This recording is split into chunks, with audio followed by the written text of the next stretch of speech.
Now we're going to open questions on the floor. If anyone has any questions, if they just state their name and their local party and then address them to the panel. Thank you. Jean Robertson, Malloy and Enfield.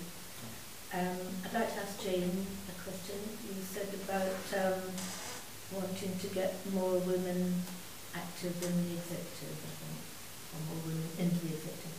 So could you tell us how you would go about that? It will be to determine who are the activist women involved in the party in the first place and positively encouraging them to stand rather than just expecting women to put themselves forward. Certainly my experience is often the case that women will do things sometimes when they're asked, much more than putting themselves forward to do things. So it has to be much more of a proactive stance than we've taken in the past to get women involved at all.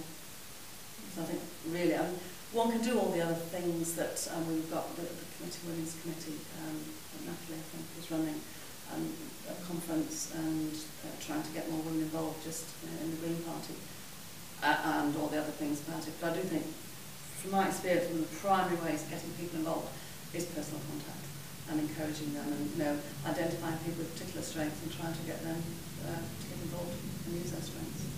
Yeah, if I can just say, I've only been to one conference, that was the Liverpool one, and I was very impressed there the way the chair took alternate questions from men and women. And it was very noticeable that, you know, the women needed encouragement, but, you know, when it was done like that, they did speak up. Yes. They did. But if it hadn't been done like that, I'm sure there would have been far more male speakers than women. And the women made just as good points as the men. Yes. But they did need, you know, that encouraging. Push. And the whole finance question comes into it too, unfortunately. Women are still not as well off as men. Yes. And to go away for a weekend or even a day or so for a conference not near home is quite difficult for, you know, more difficult for women than men. So I'd like to see more help possibly given to women to do things like going to conference. And then there's a whole question of, sorry, I mean history, there's a whole question of computers, you know. We talk as if everybody, and it's true, majority of people have computers, but you know, those that don't, and some of them are activists, can be left out of the loop, as it were. And I think, you know, why not think about that? I think, well, yes, I think that's true. So I think the conference cost is an issue, not just for women, to be honest. I mean, I know two men who aren't going this time because they can't afford it, and that's from London. So they don't even have so far to go. But it is really expensive. It's, I don't know, a couple of £100 for 3 days or something. And then there's the transport and accommodation. So I think that's something that really needs another looking at anyway. Because if you get the info early enough, you get the discounts and so on, but often you don't even hear about the discount until it's over. Oh dear, yes. That's unfortunate. And yes, you're right with the computer issue, that has always been a problem, but one believes that over the years it's becoming less of an issue now than it used to be. I mean, 5–10 years ago that really was a problem, and it was a big discussion we used to have about sending things out in snail mail and email all the time, which of course for all the activists they're so busy already, and then having to do all the mail shots as well was quite exciting. I do it myself as London Fair, you know, I do snail mail and I do all the snail mail stuff too to send out, and it's quite time consuming and expensive. So again, it's a balance, isn't it? And you just have to do it. It's important for people not to think they're any less important. Absolutely, yes, it is. It has to be thought about. Raymond, do you want to add anything to that? No. Sure. We live in a sexist society where women will do the same work and earn less money, and they are expected by society to do more things with their time than men are expected to do, and more commitments. Women are still, unfortunately, almost expected by everyone to be the, to solely shoulder the burden of childcare, and that takes up a lot of time. Now, in terms of encouraging more women to, at one level, to stand for the national executive, to stand for these things, we have to bear in mind that a lot of these things take up a lot of time.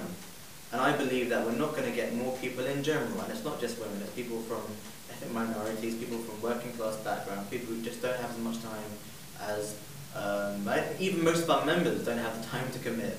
So most of our existing members and most of our activists, I can tell you, so as busy activist. It's a lot. It's hard to balance, you know, your personal life. It's hard to balance your personal life with political activity you do, with work, you study, whatever else you're doing. And you know, again, if you have children as well to consider, that's really hard. Now, I think we have to change the structures. We have to change the level of commitment we expect from people if we were trying to encourage them to get involved. One particular change I would call for, and something that I've certainly, it's an idea again, it's an idea that has to be, this is one of those things that I call for in the campaign, and yet it's something that will have to go before the membership, and I've tried all the different ways I can to put it out to membership, and if I'm elected chairman, it's something that I'll continue to ask members, as many members as possible, it has to be their decision, is to reform the way GPEX is constituted. Currently, we expect members and people on GPEX, and again, yes, in the job descriptions, anything between 15 and 40 hours a week of their time to give to working in GPEX. Now, you know, at its minimum, 15 hours a week, that's two full working days worth of hours. That's not realistic time for most people. Now, most people can't do that. Sorry, with expense, I know they're not paid, but with expenses of some kind. Or expenses for when, expenses for when they have to, do things out of hours. I think that is not. I think basically because what we understand GPEX to do, we understand GPEX to have, in addition to its strategic roles and its governance roles and its accountability roles, we expect GPEX to be operational as well. People on GPEX are required to do lots of different things that most of the organisations will be done by staff. Things like sort of external communications coordinator.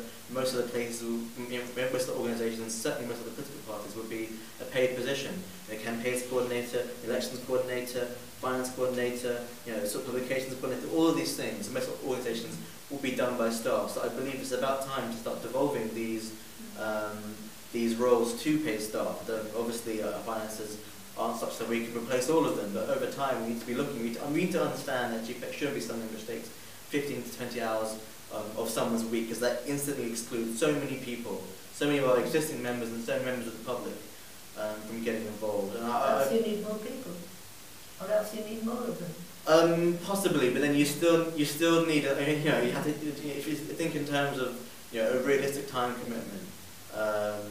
To cut the workload of the GPEX member down from 15 to 40 hours to more in the region of 5 to 7 hours per week.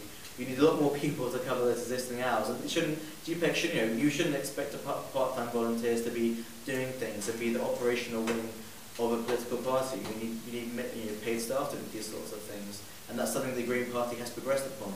But I think there needs to be more progress, and there's an understanding that is the way forward. That's certainly my opinion. I think there's a growing consensus. Certainly Jane agrees with me that that's the way forward. As to making conference more accessible to women, and again the other disadvantaged groups that I mentioned, people in general who don't have time or money to attend. I find it very hard to attend conference. I've got massive student debt. I don't earn a great deal of money, and it's tough for me to attend. I believe that we should be looking at putting more things online. You're right, not everyone has computers. But I think that more people are willing to use their computers to get involved in politics than are willing to attend or are able to attend events in person, like our conference, given the cost and given the time commitment that people have to give over to it.